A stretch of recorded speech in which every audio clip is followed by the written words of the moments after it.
حاجتیں پوری کیوں نہیں ہوتی؟ ایک تو گناہوں کی وجہ سے حاجتیں پیدا زیادہ ہوتی ہیں. لوگ کہتے ہیں حاجت تو پیدا ہوگی، ایسا نہیں ہے. صحابہ کی حاجتیں اور اس زمانے کی حاجتیں ذرا مقابلہ کر کے دیکھو تو صحابہ کے زمانے میں حاجتیں بہت کم ملیں گی، اور اس زمانے میں حاجتیں بہت زیادہ ہیں. حاجتیں گناہوں سے بڑھتی ہیں، حاجتیں گناہوں سے بڑھتی ہیں، حاجتیں گناہوں سے بڑھتی ہیں، اخراجات گناہوں سے بڑھتے ہیں، مہنگائی گناہوں سے بڑھتی ہے، اور خواہشات سے بھی حاجتیں بڑھ جاتی ہیں. کیونکہ لوگ جس خواہش کے عادی ہو جاتے ہیں وہ خواہش حاجت کا درجہ بن جاتی ہے. جس خواہش کا آدمی عادی ہو جاتا ہے وہ خواہش حاجت کا ضرورت کا درجہ لے لیتی ہے. وہ ہر خواہش کو حاجت سمجھ کر پورا کرتے ہیں. تو ایک بات میں نے عرض کی ہے کہ گناہوں سے حاجتیں پیدا ہوتی ہیں. جب آدمی گناہ کر کے توبہ نہیں کرتا تو جس طرح دل سیاہ ہوتا ہے، اس طرح جتنے انسان کے پاس کمائی کے اسباب اور ذرائع ہیں اور جتنے اعضاء کا استعمال کسب حلال کے لیے کرتا ہے، وہ سارے اعضاء بھی گناہوں سے متاثر ہوتے ہیں. عجیب بات ہے کہ گناہوں کی وجہ سے انسانی اعضاء کسب حلال کے قابل بھی نہیں رہتے. گناہوں کی وجہ سے انسانی اعضاء کسب حلال کے قابل بھی نہیں رہتے. یہ وہ سوری بات میں عرض کر رہا ہوں. کیونکہ جو لوگ گناہوں میں مبتلا ہو جاتے ہیں وہ کمانے سے بھی عاجز ہو جاتے ہیں. تو جب اعضاء کسب حلال کے بھی قابل نہیں رہتے تو عبادات کے قابل کیسے رہ سکتے ہیں؟ اس لیے صلاۃ التوبہ، اس کو حضرت حیض صاحبہ میں صلاۃ الحاجہ پہ مقدم کیا ہے.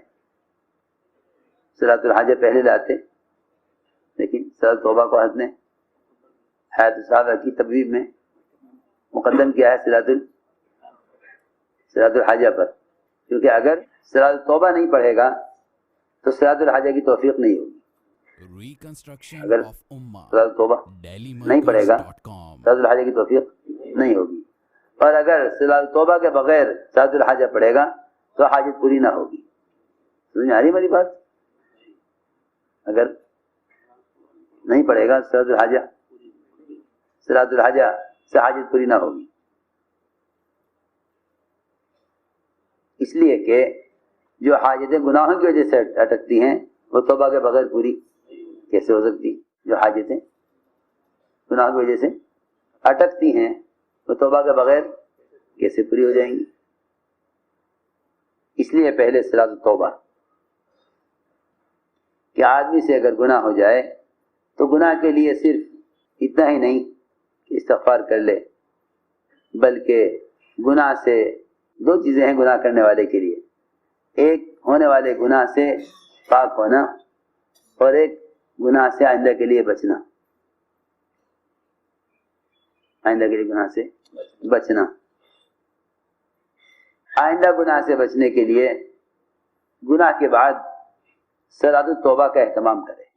جب مطلق نماز منکرات سے روکنے والی ہے تو جو نماز کسی منکر کے ہونے کی وجہ سے پڑھی جائے گی وہ نماز گناہ سے کتنا روکے گی؟ سمجھے بات؟ جب مطلق نماز منکر سے روکنے والی ہے تو جو نماز منکر کے بعد پڑھی جائے گی وہ منکر سے کتنا روکے گی؟ ہماری بات سمجھ میں آئی؟ یوں مطلق نماز منکرات سے روکنے والی ہے، ان الصلاۃ تنہی عن الفحشاء والمنکر. لیکن وہ نماز جو کسی منکر کے ہونے کے بعد توبہ کے لیے پڑھی جائے وہ نماز منکر سے کتنا روکے گی؟ اس لیے کوئی بھی گناہ ہو جائے چھوٹا یا بڑا، اس کے بعد 2 رکعت نماز پڑھ لیا کرو. اس کے بعد 2 رکعت نماز پڑھ لیا کرو. اور یہ بات بھی ہے کہ جس جگہ گناہ ہوا ہے اس جگہ سے کچھ فاصلے پر چلے جایا کرو، کیونکہ جس طرح جسمانی بیماریوں سے فضا متاثر ہوتی ہے، اس طرح جسمانی روحانی بیماریوں سے بھی فضا متاثر ہوتی ہے، جسمانی بیماریوں سے فضا متاثر ہوتی ہے، اس طرح روحانی بیماریوں سے بھی فضا متاثر ہوتی ہے۔ گناہ کی جگہ سے ہٹ کر توبہ کرنا، گناہ کی جگہ سے ہٹ کر توبہ کرنا توبہ میں پختگی پیدا کرتا ہے، ورنہ اس وقت ہمارا معمول یہ ہے جہاں گناہ کرتے ہیں وہیں توبہ کر لیتے ہیں، وہ توبہ ایسی ہوتی ہے کہ بس گناہ کے ماحول میں پھر گناہ کر لیتا ہے۔ اس لیے چاہیے گناہ کرنے والا گناہ کی جگہ سے ہٹ جایا کرے۔ جیسا سو قدر کرنے والے سے عالم نے کہا تھا کہ تم اپنی جگہ سے نکل کر فلاں جگہ جاؤ، اس پر لکھا ہے علماء نے کہ یہ توبہ کے اندر پختگی پیدا کرے گا، توبہ میں پختگی پیدا کرے گا۔ عبداللہ ابن بریدہ اپنے والد سے نقل کرتے ہیں کہ حضور اکرم صلی اللہ علیہ وسلم نے ایک دن صبح کے وقت فرمایا حضرت بلال کو بلا کر کہ اے بلال، کیا بات ہے کہ تم کل رات جنت میں مجھ سے آگے آگے چل رہے تھے؟ میں کل رات جنت میں داخل ہوا تو میں نے دیکھا، میں نے تمہارے جوتوں کی آہٹ اپنے سے آگے سنی، تم کیا عمل کرتے ہو؟ عرض کہ یا رسول اللہ، میرا معمول ہے یہ کہ جب مجھ سے کوئی بھی گناہ ہو جاتا ہے، جب مجھ سے کوئی بھی گناہ ہو جاتا ہے تو میں 2 رکعت نماز پڑھ لیتا ہوں، 2 رکعت نماز پڑھ لیتا ہوں، اور جب بھی میرا وضو ٹوٹ جاتا ہے میں اس وضو کے ٹوٹتے ہی وضو کرتا ہوں اور 2 رکعت نماز پڑھ لیتا ہوں۔ باوضو رہنا، باوضو رہنا مسلح رہنا ہے، باوضو رہنا مسلح رہنا ہے، سمجھے نہیں؟ باوضو رہنا کیا ہے؟ مسلح رہنا۔ جو آدمی باوضو رہتا ہے وہ ہتھیار باندھے ہوئے رہتا ہے،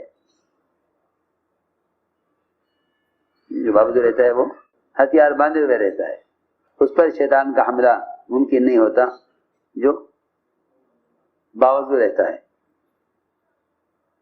بے وضو رہنا دلوں کے اندر وساوس زیادہ پیدا کرتا ہے، بے وضو رہنا دلوں میں زیادہ وساوس پیدا کرتا ہے۔ اگلا باب ہے صلاۃ الحاجہ۔ صلاۃ الحاجہ کا مطلب حاجت کی نماز نہیں، صلاۃ الحاجہ کا مطلب یہ ہے کہ نماز اللہ کے قرب کے لیے، اللہ سے قریب ہو کر اپنی حاجت اللہ سے کہی جائے، وہ نماز جس نماز کے بعد اللہ سے اپنی حاجت کو کہہ سکے، اسے کہتے ہیں صلاۃ الحاجہ۔ ورنہ صلاۃ حاجت کے لیے نہیں ہے، صلاۃ خالق کے لیے، حاجت مخلوق ہے، نماز خالق کے لیے اور حاجت مخلوق ہے، تو نماز مخلوق کے لیے کیسے ہو سکتی ہے؟ صلاۃ الحاجہ کا مطلب یہ ہے وہ نماز جس کے ذریعے اللہ کے قریب ہو کر اللہ سے اپنی حاجت کو کہا جائے، یہ مطلب ہے۔ ورنہ جو حاجت کی نماز پڑھتے ہیں انہیں ساری نماز میں حاجت ہی یاد رہتی ہے، اللہ کا خیال نہیں آتا، ساری نماز میں حاجت کو ہی سوچتا رہتا ہے، حالانکہ اللہ کے دھیان والی نماز اللہ کے قریب کرنے والی ہوتی ہے۔ پھر نماز کے بعد اللہ سے حاجت کو کہا جائے۔ حضور اکرم صلی اللہ علیہ وسلم نے اپنے صحابہ سے اسباب چھڑوائے نہیں، لیکن اسباب کو اتنا مؤخر کرنے کی مشق کرائی گئی، اسباب کو اتنا مؤخر کرنے کی مشق کرائی گئی کہ اسباب کی طرف جانے سے پہلے حاجتیں پوری کرا کے دکھلا دی۔ یہ نہ فرمایا کہ اسباب کی طرف نہ جاؤ، بلکہ فرمایا کہ اسباب کو مؤخر کرتے رہو، اعمال کو مقدم کرتے رہو، یہاں تک کہ تم سبب کی طرف جانے سے پہلے حاجت کو پورا ہوتا ہوا دیکھ لو گے۔ یہ ہے بات۔ ہم سب کا حال یہ ہے کہ ہم اگر نماز پڑھتے بھی ہیں تو اسباب کی طرف یہ امید لے کے جاتے ہیں کہ اب سبب سے کام ہو جائے گا کیونکہ میں نے نماز پڑھ لی. نماز کو حاجت کے پورا ہونے کا براہ راست براہ راست ذریعہ نہیں سمجھتے، بلکہ نماز سے حاجت کے پورا ہونے کو اسباب کے راستے سے ذریعہ سمجھتے ہیں. ہماری بات نہیں سمجھ رہے؟ نماز سے براہ راست حاجت کو پورا ہونے کو نہیں سمجھتے، بلکہ نماز سے برائے اسباب حاجت کا پورا ہونا سمجھتے ہیں. نماز سے برائے اسباب حاجت کا پورا ہونا سمجھتے ہیں، حالانکہ نماز سے برائے اسباب حاجت کا پورا ہونا نہیں ہے، نماز سے براہ راست حاجت کا پورا ہونا ہے. کیا بتائیں حضرت کی باتیں تم لوگ پڑھتے نہیں. ہم جب نماز پڑھتے ہیں نا حاجت کے لیے تو سبب کی امید لے کر جاتے ہیں اسباب کی طرف. کیا نماز پڑھی ہے، ہم نماز پڑھ لی ہے، اب زمین سے غلہ ملے گا. اب نماز پڑھ لی ہے، اب دوا سے شفا مل جائے گی. اب نماز پڑھ لی ہے، اب وکیل کامیاب مقدمے میں کر دے گا. تو ہم نماز پڑھتے ہیں، کامیابی کا یقین کرتے ہیں نماز سے برائے اسباب. یہ بڑی غلطی ہے. نماز سے کامیابی کا یقین برائے اسباب نہیں ہے، نماز سے کامیابی کا یقین براہ راست ہے. سمجھے نہیں بات؟ نماز سے کامیابی کا یقین براہ راست ہے، برائے اسباب نہیں ہے. اس کا مطلب سبب کا اختیار نہ کرنا نہیں ہے، اس کا مطلب سبب کی طرف جانا ہے عمل کی امید پر. سبب کی طرف جانا ہے عمل کی امید پر، نہ کہ سبب کی طرف جاؤ سبب کی امید پر. جو بھی عبادت کر کے دعا مانگ کے سب نماز پڑھ کے اسباب کی طرف جاتے ہیں نا، وہ اسباب کی امید کی بنیاد پر جاتے ہیں. اس لیے اس کی طرف قدم اٹھاتے ہی اس خیال سے نماز کا اثر ختم ہو جاتا ہے. نماز کا اثر، میں سب باتیں حضرت کی نقل کر رہا. حضرت فرماتے تھے نماز اور دکان یقین میں جمع نہیں ہو سکتے. نماز اور دکان یقین میں جمع نہیں ہو سکتے. نماز اور دکان یقین میں جمع نہیں ہو سکتے. عمل میں جمع ہو سکتے ہیں، یقین میں جمع نہیں ہو سکتے. جمع ہو سکتے ہیں، نماز اور دکان عمل میں جمع ہو سکتے ہیں، یقین میں جمع نہیں ہو سکتے. کیونکہ ایسا فرماتے تھے جیسے ہی دکان سے یقین کرے گا نماز کے ساتھ، دکان کا یقین داخل ہوتے ہی نماز کا یقین نکل جائے گا. یہ تھی بات حضرت کی. حضور اکرم صلی اللہ علیہ وسلم نے اسباب ترک نہیں کروائے. وہاں صاف فرماتے تھے اسباب کا چھوڑنا مجاہدہ نہیں ہے. اسباب کا چھوڑنا مجاہدہ نہیں ہے. اسباب کا چھوڑنا مجاہدہ نہیں ہے. سمجھے بات؟ مجاہدہ نہیں ہے، بلکہ اس کے اشتغال کو کم کرنا اور اس کے اشتغال کو عمل پر مؤخر کرنا مجاہدہ ہے.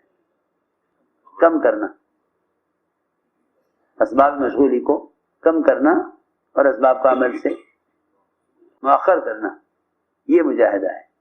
اسباب کا ترک کرنا مجاہدہ نہیں ہے. یہ غلط خیال ہے لوگوں کا کہ اسباب چھوڑو. نہیں، اسباب چھوڑوائے نہیں بلکہ مؤخر کرائے گئے اور اسباب سے نا امید کیا گیا.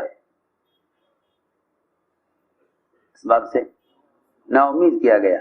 کیسا بھی حال ہو آدمی براہ راست اللہ سے حاجت کو مانگے.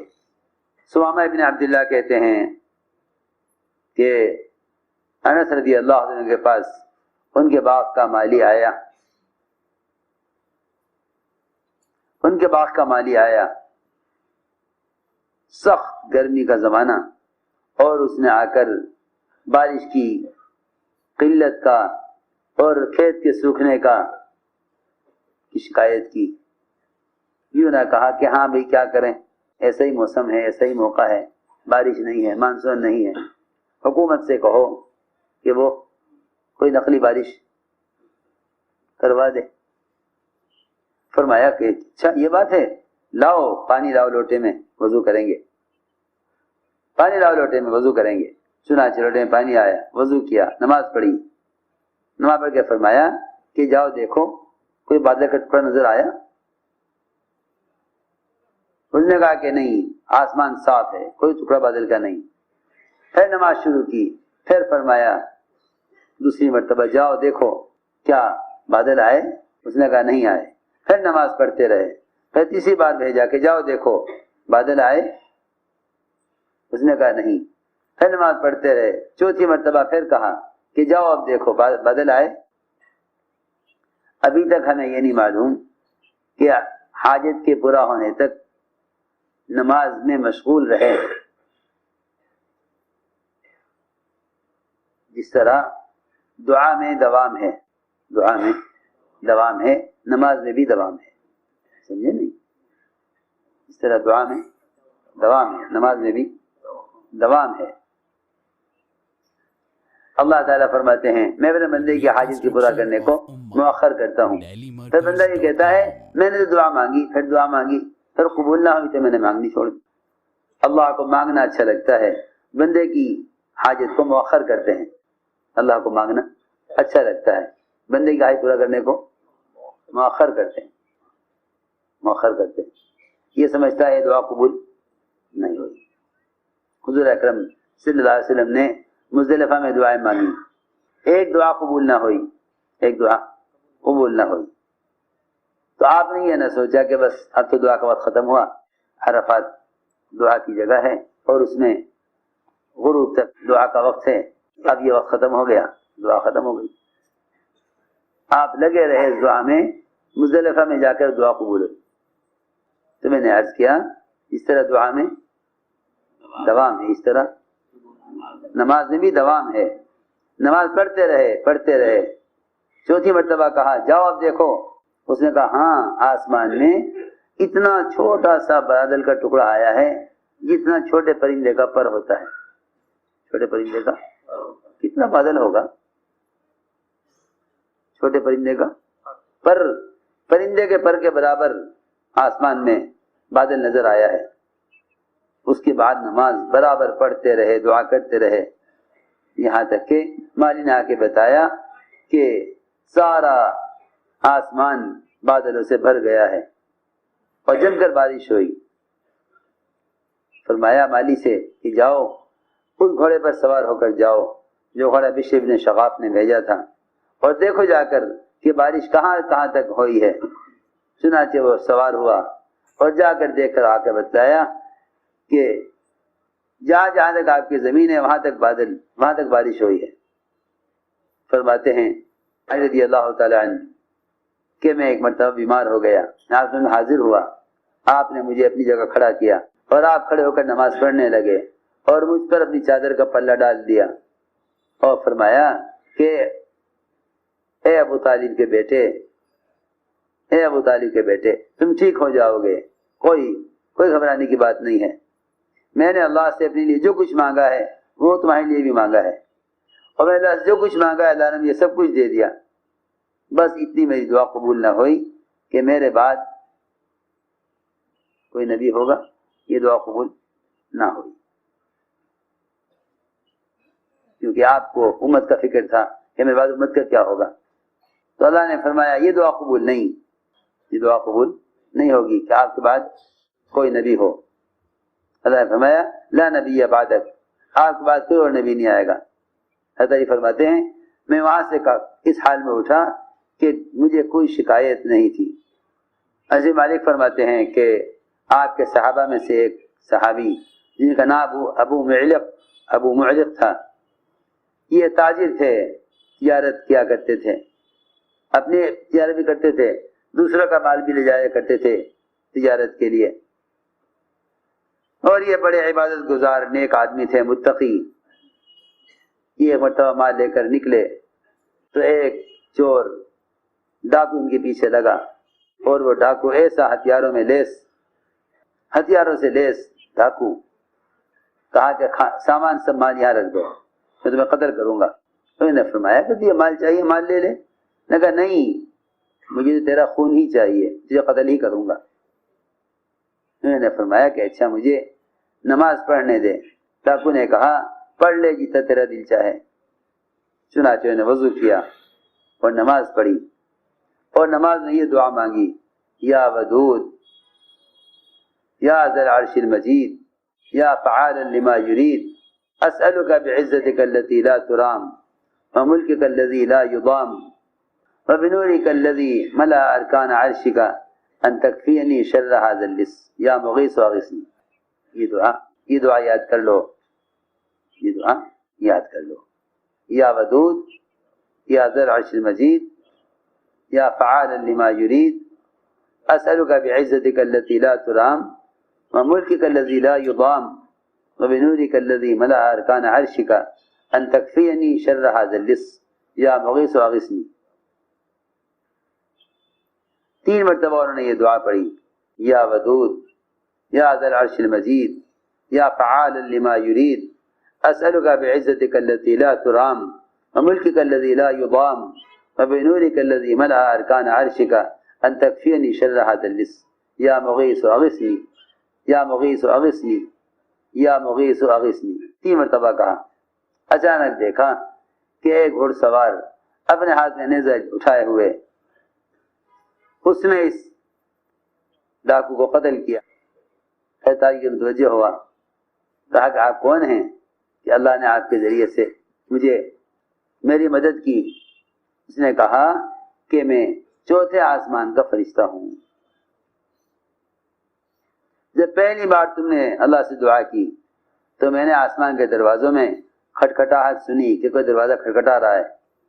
آپ نے دوبارہ دعا کی تو میں نے دیکھا کہ سارے آسمان کے فرشتے بے چین اور پورے آسمان میں ایک ہنگامہ ہو گیا، شور ہو گیا آسمان میں، چیخ و پکار آسمان میں، فرشتے چیخ رہے ایک دوسرے، کون ہے یہ پکارنے والا؟ پھر تم نے 3 مرتبہ دعا کی تو کہا گیا کہ کوئی بے چین ہے، کوئی پریشان حال ہے. اس فرشتے نے کہا کہ میں نے اللہ سے درخواست کی، اے اللہ اس ڈاکو کے قتل کی ذمہ داری تو مجھے دے دے. فرشتے نے یہ کہا کہ خوش ہو جاؤ اور جان لو اچھی طرح، اس بات کا یقین کر لو کہ جو شخص اچھی طرح سے وضو کرے اور 4 رکعت نماز پڑھے اور یہ دعا مانگے اس کی دعا قبول کی جاوے گی، چاہے وہ آج شخص بے چین ہو یا بے چین نہ ہو، مکروہ ہو یا غیر مکروہ ہو. اللہم صلی علی سیدنا مولانا